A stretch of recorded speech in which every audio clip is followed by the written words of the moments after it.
La Fontaine et Orwell avaient employé en leur temps la même méthode, utiliser les animaux pour raconter la condition humaine.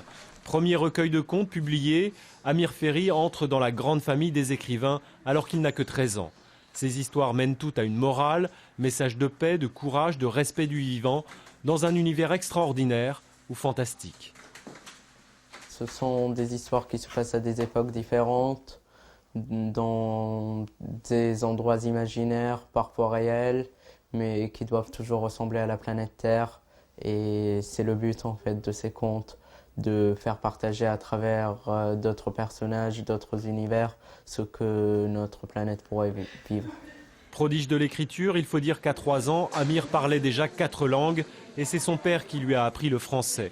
La famille a quitté la Tunisie il y a 6 mois et voilà Amir reçu dans cette librairie qui accueille régulièrement des écrivains de renommée.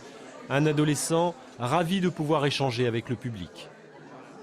On est avec des personnes qui nous comprennent.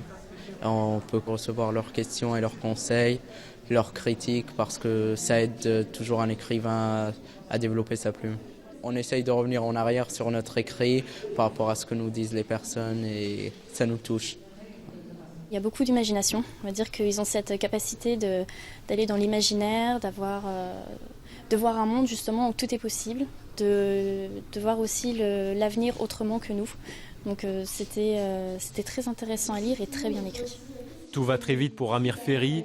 Un livre en rayon, un second d'ici 1 mois et un premier roman en projet, même si le jeune écrivain imagine plutôt une carrière de médecin. Vous décrivez vraiment leur caractère, les valeurs qui